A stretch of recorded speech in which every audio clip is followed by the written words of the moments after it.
مفاجأة كبيرة جدا بخصوص سوزا في لقاء صحفي النهارده بيقول عرض الاهلي. انا كنت سامع ان في عرض كويس جاي من الاهلي، لكن النادي بتاعي اخبرني ان انا مستمر معاه. ايه الكلام ده؟ امال كل اللي سمعناه ان هو وقع الاهلي وخلاص ومضى وتمام التمام. فبيقول لك انا عارف ان في عرض كويس جاي من الاهلي، لكن انا النادي بتاعي اخبرني ان انا مستمر. وتخيل بقى ان في كوريا الجوله 28 شغاله. يعني سوزا بيقول لك انا في شهر ديسمبر القادم هكون فري. يعني في شهر ديسمبر القادم سوزا هيكون فري. يعني انا بقول لجماهير النادي الاهلي اهو، سوزا في شهر ديسمبر القادم فري، يعني هيجي في يناير. سوزا جاي الاهلي في يناير هيبقى فري، الاهلي يشتري براحته ويدفع اللي هو عايزه براحته. ده خبر سوزا. الخبر الثاني، القندوسي خلاص راح سيراميكا كليوباترا، والنادي الاهلي هيتحمل 50% من عقد القندوسي. تخيل النادي الاهلي هيتحمل، يعني انا هجيب لاعب العبه في فريق تاني مش بتاعي وينافسني وادفع له فلوس. يعني دي بقى بص بقى، يعني تنحي انتمائك جانبا. لما نتكلم في الايجابيات يبقى تمام، لما نيجي نتكلم في سلبيات يبقى برضو تمام. المفروض ازاي انت هتلاعب القندوسي في سيراميكا كليوباترا وانت تدفع له نص مرتبه في الوقت اللي هو هيقابلك في الملعب وينافسك في اي عرف؟ ايه ده؟ ازاي الكلام ده؟ يعني ازاي الاهلي يدفع 50% من عقد ده رسمي، ده اعلن رسمي. الخبر النهارده يا جماعه، الاعلان الرسمي ان القندوسي راح سيراميكا كليوباترا والاهلي هيتحمل 50% من راتبه. هتلعبه ازاي يا عم الاهلي وانت بتدفع 50% مرتبه؟ يعني انا بدفع مرتبك عشان تلعبني وتجيب فيا جوان وتصنع فيا جوان؟ حاجه غريبه جدا، يعني بجد حاجه غريبه.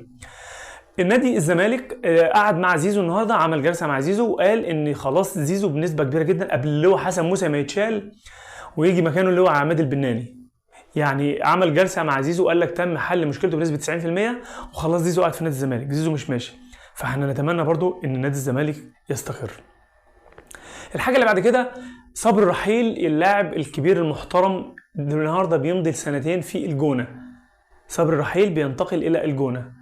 خبر تاني من سموحه، ان فرج عامر بيقول لك احنا بنشتكي اجاييه في الفيفا. يعني اجاييه عايز يشتكي سموحه عايز يشتكي اجاييه لا انا هشتكي، لا سموحه هيشتكي. ففرج عامر يعني نادي سموحه وصل للشكاوي في الفيفا كمان. يعني اسم جونيور ده تقيل عليا. جونيور اجاييه لاعب النادي الاهلي السابق، فهل سموحه هيصعد مشكلته مع جونيور اجاييه الى الفيفا؟ والله عشنا وشوفنا. يعني الخبر الحزين لنادي الزمالك، النهارده نادي الزمالك بيخسر نهائي البطوله العربيه المؤهله لكاس العالم للانديه، بيخسرها بفارق هدف. يعني نادي الزمالك للاسف كرر نفس السيناريو اللي حصل السنه اللي فاتت. نادي الزمالك بيخسر من النادي الكويتي النهارده النهائي، وحاجه تزعل جدا وحاجه محزنه جدا. كان نادي الزمالك بنتمنى انه ياخد البطوله دي وتنضاف الى سجل بطولاته ويوصل لكاس العالم، لكن للاسف ما حصلش نصيب وما حصلش الكلام ده. خبر غريب جدا برضو النهارده من نادي الزمالك، النادي الزمالك بيستغنى عن الحارس الشاب السيد عطيه، بيسيبه كده. يعني بيديله الاستغنى بتاعه ويقول له روح، ما انت عايز تروح. فالسيد عطيه ده كان حارس كويس، وكان يعني كله بيشكر فيه وانه لاعب يعني صاعد ومواليد 2001، فحارس كويس. لكن الزمالك بيستغنى عنه ويديله كده العقد بتاعه، يديله البطاقه الدوليه ويقول له مع السلامه. يعني حاجه غريبه برضه. يعني اللجنه التنفيذيه اللي في نادي الزمالك، طب ما كنت تبيعه، طب ما كنت تسوقه، ليه بتمشيه ببلاش؟ يعني نادي الزمالك برضه مازال بيمشي ببلاش يا جماعه. الكلام ده ازاي؟ الكلام ده انا شايف ان ده خطا كبير جدا جدا، سواء من اللجنه التنفيذيه او خطا اداري او خطا فني، انا ما اعرفش. الكابتن هاني سعيد النهارده في بيراميدز بيقول لك النادي بيراميدز بينافس السنه دي على الدوري وبينافس على دوري ابطال افريقيا. يعني فعلا نادي بيراميدز عد يعني بص سكواد قوي جدا جدا عشان يخوض بيه الدوري ويخوض بيه دوري ابطال افريقيا. فالتصريح ده طالع من هاني سعيد. فهل فعلا نادي بيراميدز ينافس بقوه في ظل هبوط مستوى نادي الزمالك وارتفاع طبعا مستوى النادي الاهلي؟ فهل نادي بيراميدز يكون منافس قوي للنادي الاهلي؟ احنا عارفين ان بيراميدز يعني كعبه عالي شويه على الاهلي في بعض المباريات، لكن في النهايه وفي المحصله النادي الاهلي يعني هو اللي كعبه عالي في البطولات. فهل كلام هاني سعيد يصدق ويتنفذ ان النادي بيراميدز يعني يحقق دوري ويحقق دوري ابطال افريقيا؟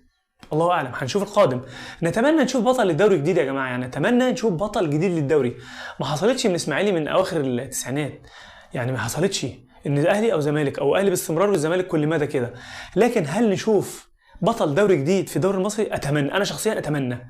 يعني يا ريت كل سنه واحد يفوز فريق يفوز بالدوري، مره بيراميدز، مره اسماعيلي، مره مصري، مره الاهلي، مره زمالك كده، مره محله، مره اتحاد سكندري، يا عم مره اسوان لما يرجع تاني.